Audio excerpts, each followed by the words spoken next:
তথা এলাকাবাসীর পক্ষ থেকে আন্তরিক শুভেচ্ছা জানাচ্ছি। মঞ্চে ডেকে নিচ্ছি আজকের এই অনুষ্ঠানের উদ্বোধক জনাব ইমরান হাসান সুপা ভাইকে।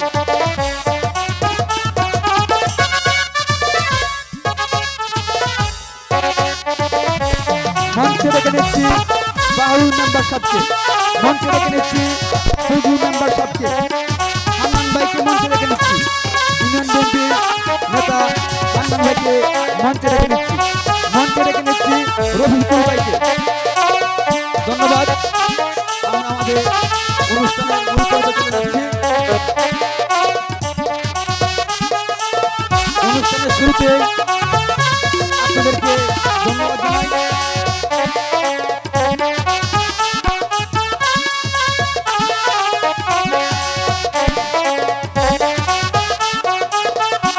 সম্মানিত সুধী, যারা অক্লান্ত পরিশ্রমে আজকের এই নাট্যমঞ্চটি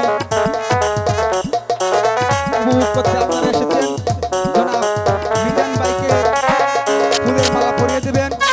বর্তমানের সাবেক মেম্বার জনাব ফজলুর রহমান। ধন্যবাদ।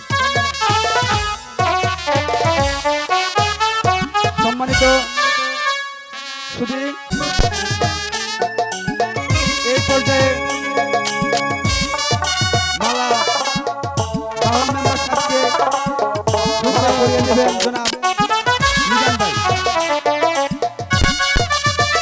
বাহন মেম্বারও অক্লান্ত পরিশ্রম করেছেন এই অনুষ্ঠানের জন্য। আমরা চলে যাচ্ছি উদ্বোধনের পালায়।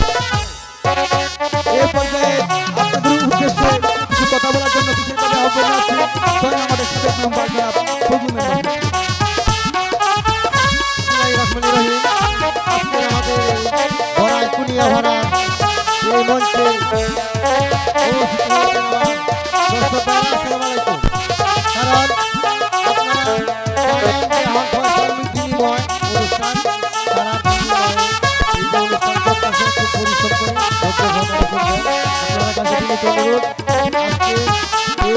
মালার বনবাস যাত্রাপালা ভরায় কুনিয়া ভরা শুরু হবে।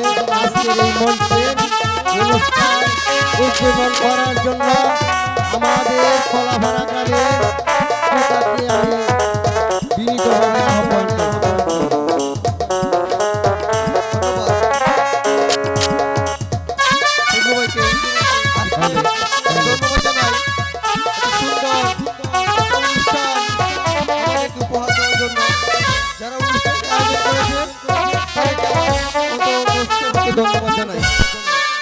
ধন্যবাদ জানাই আমার এই এলাকায় যারা এই অনুষ্ঠানটি উপভোগ করতে এসেছেন। আমরা আসলে শান্তিপ্রিয় মানুষ, আমাদের এলাকার মানুষ অনেক শান্তিপ্রিয়।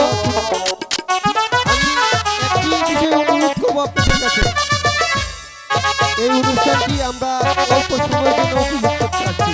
এখানে যেন কোনো বিশৃঙ্খলা, কোনো ঝগড়া এগুলো আমরা লিপ্ত না হই। আমি কথা বিগত করবো না, অনেক সময় উন্নতি হয়ে গেছে। আমি এই অনুষ্ঠানের শুভ উদ্বোধন ঘোষণা করলাম।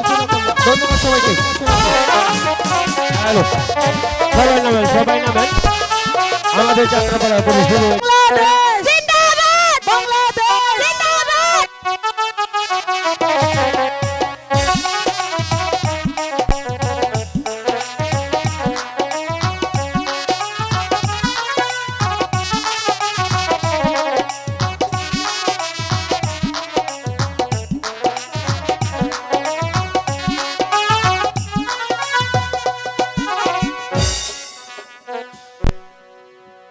Hello hello hello. আমার দেশ, আমার তারেক জিয়ার দেশ, বেগম জিয়ার নির্দেশ মতো গড়ব বাংলাদেশ। এই তো আমার দেশ, বেগম জিয়ার দেশ, তারেক জিয়ার নির্দেশ মতো গড়ব বাংলাদেশ। এই তো আমার দেশ।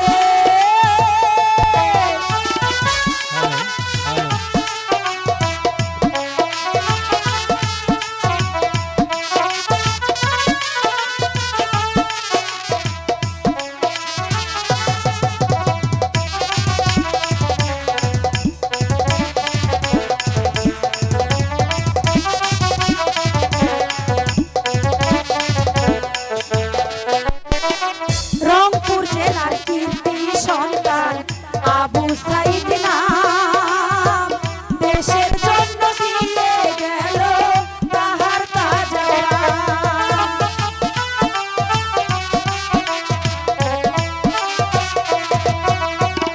রংপুর জেলার কীর্তি সন্তান আবু সাইদ নাম দেশের জন্য দিয়ে গেল তাহার তাজা প্রাণ। ওরে বুক চিরিয়া রক্ত দিল,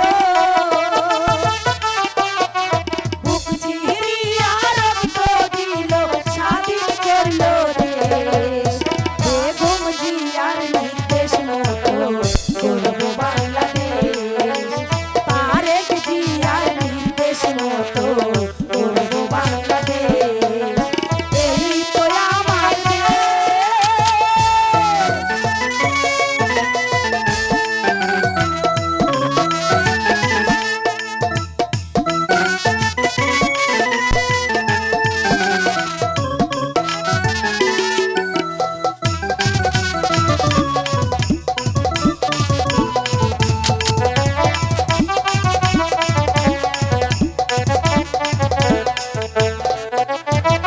স্বৈরাচারীর শাসন হতে মুক্ত বাংলাদেশ, সেলুট জানাই তোমাদেরকে ছাত্র সমাবেশ।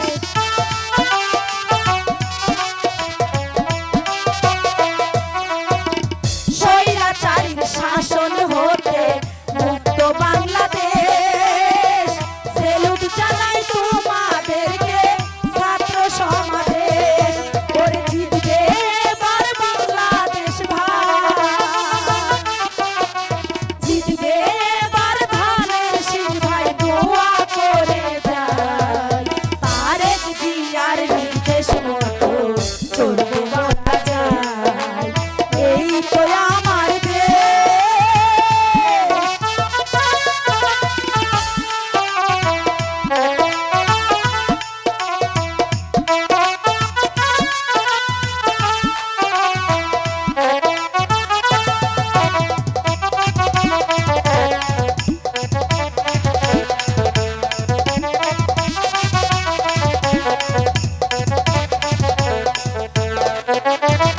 চব্বিশেতে ছিলেন যারা জ্ঞানী গুণীজন, সবাই মিলে ধানের শীষে দেবেন একটি ভোট।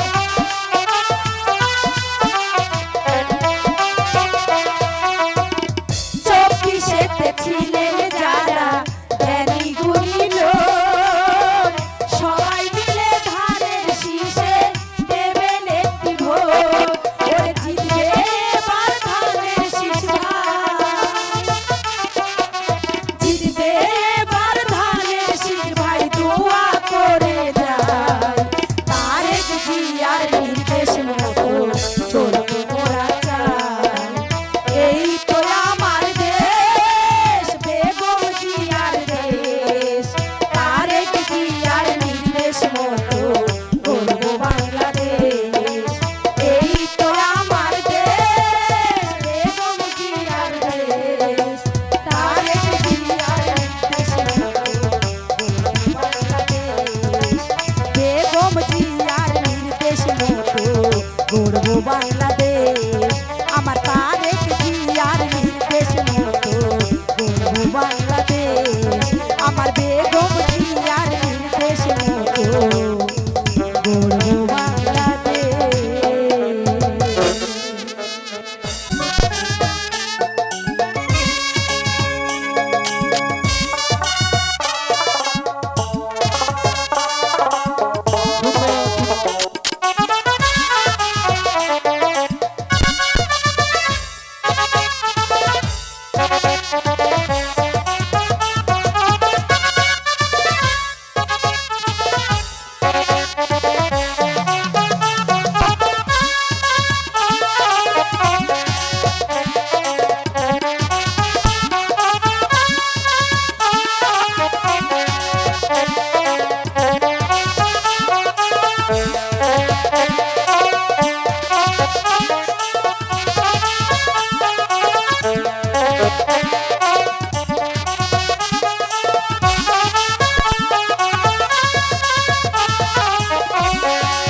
এতদিনে রাজকর ভাইকে মনে আছে দেব রাজকর দেব নইলে তোকে আমি চাপকে চামড়া তুলে নেব।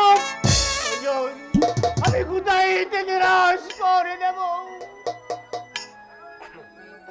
আমি যে গরিব, আমি ছেলেটার মুখে দুমুঠো ভাত তুলে দিতে পারছি না। আমি যে কিছু টাকা পড়তে পারছি না। আমি কেমন করে রাজ করে দেব? যতই কষ্ট থাকুক না কেন আমার রাজকর আমাকে দিতেই হবে, নইলে নইলে আমার হাতের চাবুকে দাঁড়ায় আমি তোকে চর্চা করে দেব। বল বল বল রাজকর যাবে কিনা? বল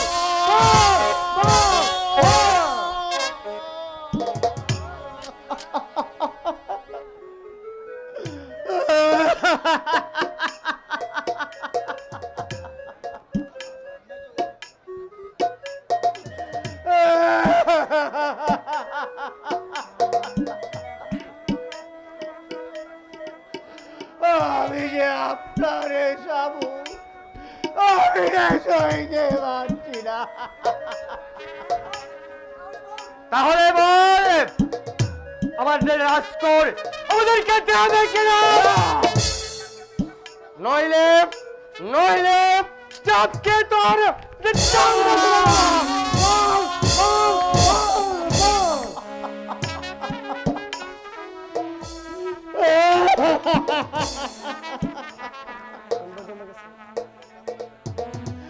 তাহলে রে, আমরা শুধু জন্মেছি বড় লোকের হাতে শুধু বার করার জন্য। আপনি মারুন, যত খুশি ততই চাবুক মারুন। তাই নাকি? তাহলে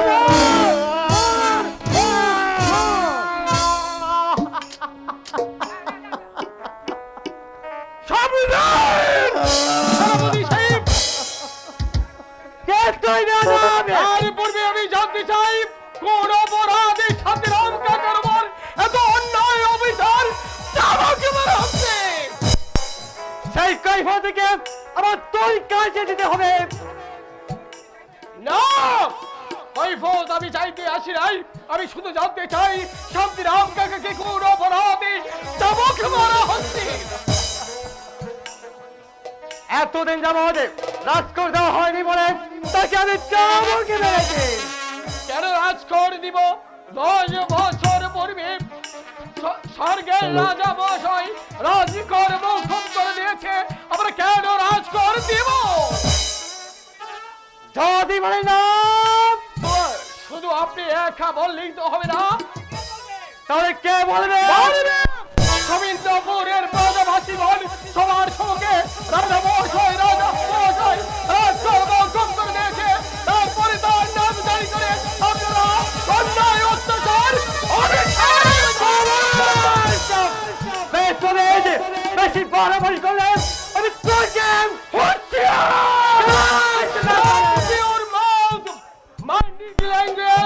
সাবধান হয়ে যান বলছি।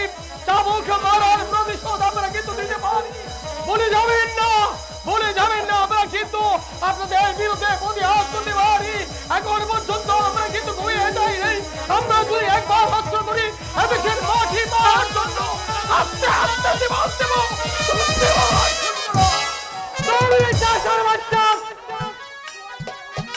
আমি তোকে আমি আপনার যদি পায়ে ধরে বলছি, আপনি যত খুশি আপনি আমাকে মারো, তবু করবেন না। এই কাজের শান্তি না হবে। আজ আমি তোমার অনুরোধে আমি তোকে ক্ষমা করে দিলাম, কিন্তু একটা কথা মনে রাখো ভাই, আমি আবার আনব এই সেনাপতি কীর্তি সেনের হাত থেকে কিন্তু চাই রেহাই পাবে না। কোথায় যাব? কারণ তাকে যেন শান্তি না হবে। সেনাপতি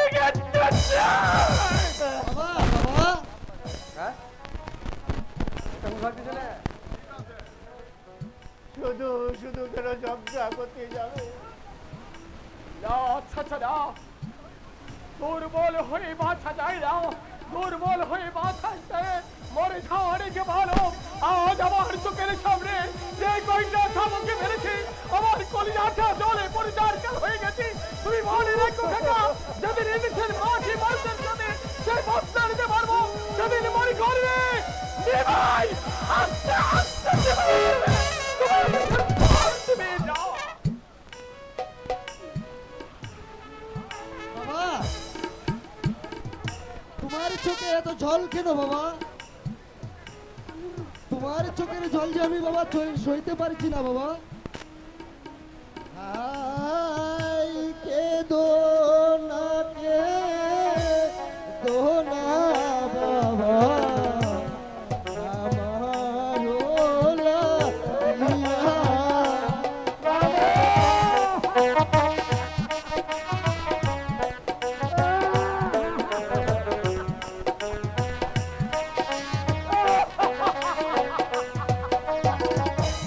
হাই কে দো না বাবা, আমার ওলা দিয়া।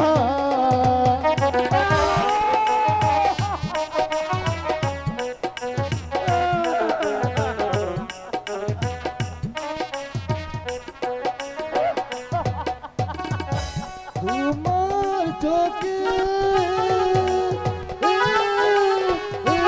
পানি দেখলে অন্তর যায় পাতিয়া বাবা, অন্তর যায় পাতিয়া।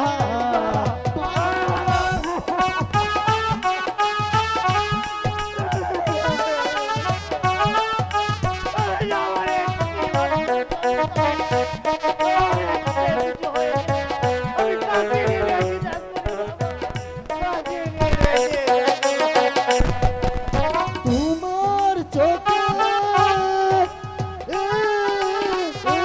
পানি দেখলে অন্তর যায় পাতিয়া বাবা, অন্তর যায় পাতিয়া।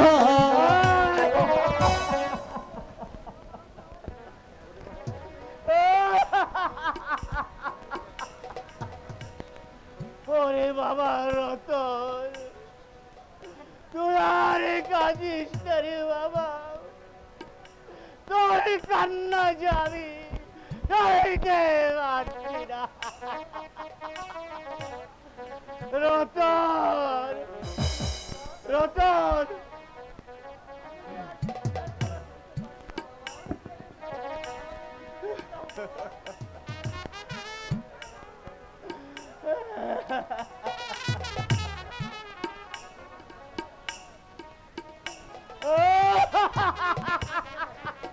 বাবা, আমাকে কিছু খেতে দাও বাবা। চল বাবা, চল বাবা, তুই আমার সঙ্গে চল। হাঁটিতে পারি না বাবা, ক্ষুধারি কারণে। এতে যদি না দাও বাবা, প্রাণে যাব মরে গো। হায় গো বাবা, প্রাণে যাব মরে। আমি তোকে পেয়ে ভালো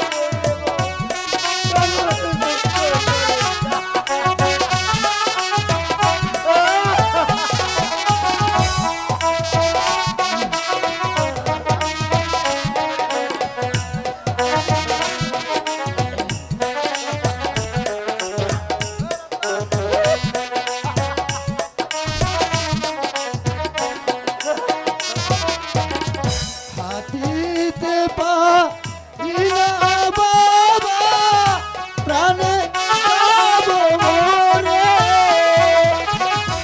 খেতে যদি না দাও বাবা, প্রাণে যাব মরে গো। হাই গো বাবা, প্রাণে যাব মরে।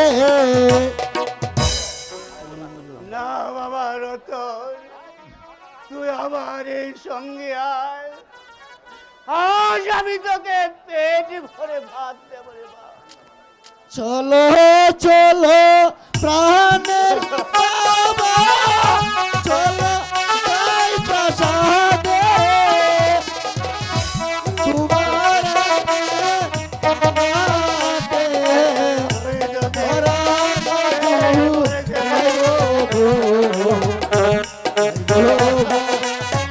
বিগল বিগল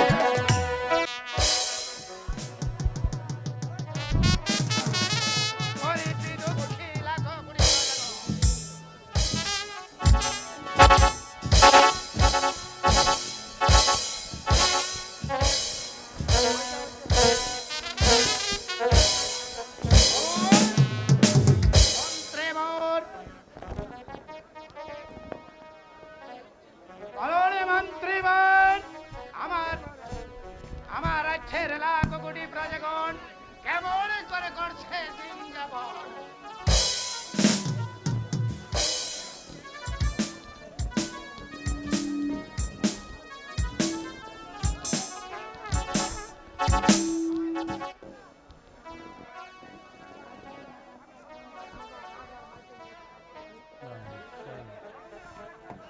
বলুন তো আমার রাজ্যের লাখ কোটি প্রজাগণ কেমন করে করছে দিন যাপন।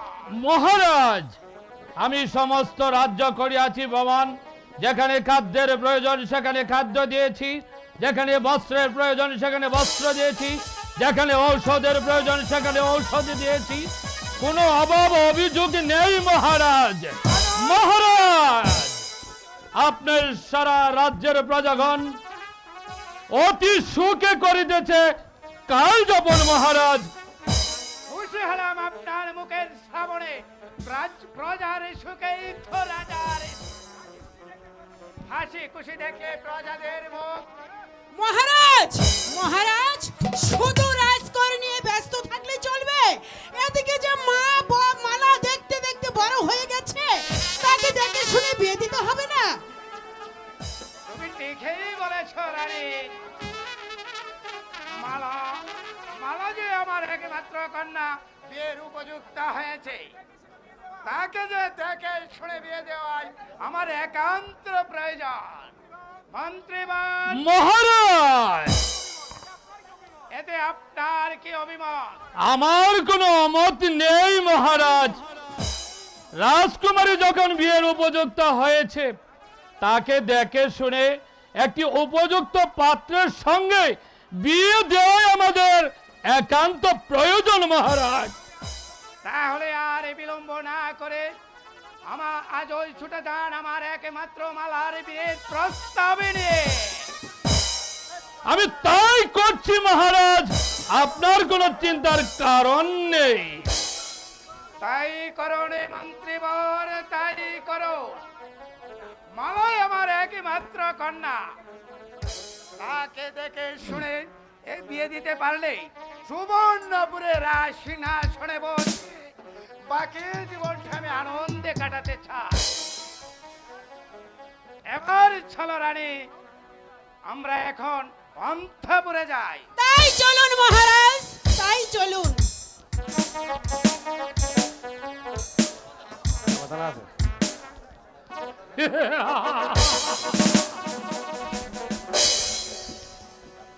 সুপাত্র,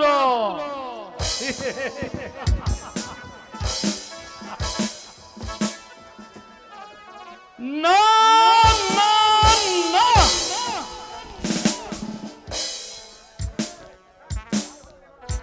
তা আমি কিছুতে হতে দেব না। সুপাত্রের পরিবর্তে আমি এমন একজন পাত্র জোগাড় করব, যা নিয়ে মালার জীবনটা একেবারে চারকার চারকার চারকার হয়ে যায়। তারপর একদিন রাতের অন্ধকারে চলে বলে কৌশলে নিদ মহলে প্রবেশ করে আমার হাতের শানিত তরবারি বসিয়ে দেব রাজা চন্দ্রশেখরের বুকে।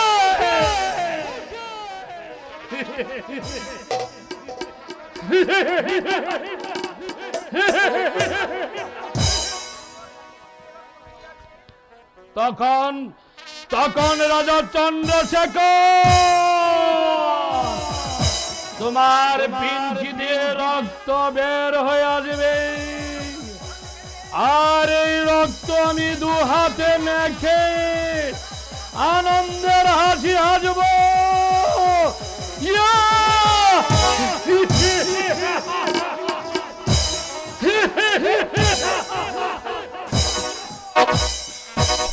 হ্যালো, চেয়ার বলে তারপর চেয়ার বলে সবাইকে চেয়ার দিয়ে দাও, চেয়ারে দাও একটা, যারা আছে সব চেয়ার দিয়ে দাও।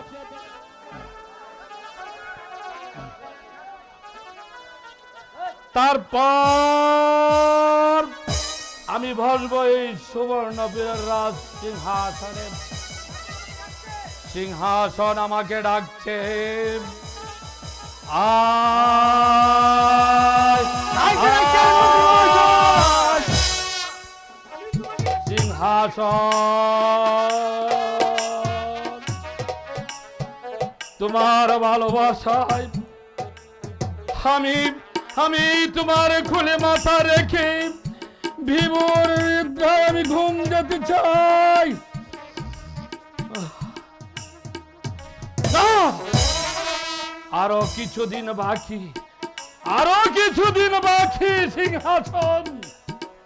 আমি আমি আমি তোমার উপর উপবেশন করব।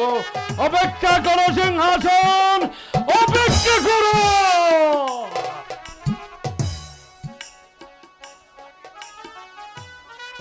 কাকে ডাকছেন মন্ত্রী মহাশয়? বাবাজি, আমি তোমাকেই ডাকছিলাম কীর্তি সিং। এসো এসো বাবাজি, আমি এতক্ষণ তোমার কথাই ভাবছিলাম।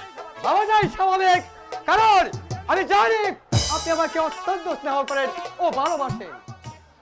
আলবোধ করি বাবাজি, আলবোধ করি। তোমার পিতা আর আমি একসঙ্গে চাকরি করেছি। তোমার পিতার মৃত্যুর সময় তোমাকে আমার হাতে সঁপে দিয়ে বলেছিল, মন্ত্রী মহাশয়, আমার একমাত্র পুত্র কীর্তি সিংকে আপনি উচ্চ পদে বহাল রাখবেন। এজন্যই তো আপনি আমার মঙ্গল কামনা করেন। আর আমি জানি মন্ত্রী মহাশয়, এই দুনিয়ার সবাই আমার সঙ্গে বেইমানি করতে পারে, কিন্তু আপনি আমার সঙ্গে বেইমানি করতে পারেন না। না বাবাজি না, আমি আমি কেন শুধু শুধু তোমার সঙ্গে বেঈমানি করব? তওবা তওবা। আমি যতদিন বেঁচে থাকবো তোমার তোমার মঙ্গল কামনাই করব বাবাজি। শোনো বাবা কীর্তি সিং, মহারাজ আমাকে আদেশ দিয়েছেন মালার জন্য একটি সুপাত্রের সন্ধান করতে। আমি বললাম, মহারাজ, সুপাত্র তো আমাদের হাতে আছে। মহারাজ বলল, কে সেই সুপাত্র? আমি বললাম, সেনাপতি কীর্তি সিং। তারপর হ্যাঁ, বলুন মন্ত্রী মহাশয়, তারপর কি হলো? তারপর মহারাজ রেগে গিয়ে বললেন, ওর বলছি তোমার এত বড় সাহস, সেনাপতি কীর্তি সিং, সে আমার বেতনভুক্ত কর্মচারী, তার সঙ্গে আমার মেয়েকে বিয়ে দেওয়া মোটেই উচিত হবে না। তাই নাকি মন্ত্রী মহাশয়? হ্যাঁ বাবাজি, হ্যাঁ। মহারাজকে নিজের মুখে এই কথা বলেছে মন্ত্রী মহাশয়। এই কথাটা শুনে আমার বুকটা ভেঙে গেছে বাবা। এই কথা শুনে আমার বুকের মাঝে সদাই জ্বলছে চিতার অনির্বাণের আগুন। কাঁদবেন না মন্ত্রী মহাশয়, আপনি কাঁদবেন না। আপনার কান্না দেখে আমার যে এই বুকের প্রাচুর গুলো ভেঙে যাচ্ছে মন্ত্রী মহাশয়। আপনি যদি আমার সহায় থাকেন আর সত্যি যদি হয় আপনার মুখের কথা, তাহলে ওই ভগবানের নামে শপথ করে বলছে, মরার জন্য যদি সারা রাজ্যময় আগুন ধরাতে হয় আমি তাও করবো। আমি চাই উদন্ত গোলাপে রাজকুমারী মালাকে কথাটা স্মরণে রাখবেন। সেনাপতি কীর্তি সিং, চেষ্টা করবে। চাই মালাকে চাই, চাইলে কি আর পাওয়া যায় বাবাজি? তোমাকে উস্কে দিয়ে আমি লেলিয়ে দিয়েছি ওই মালার পিছনে, আর মালাকে কে পেয়ে তুলবো তোমার এই বিরুদ্ধে। তারপর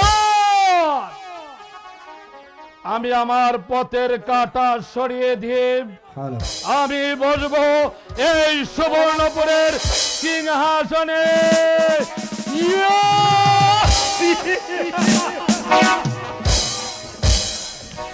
বাবা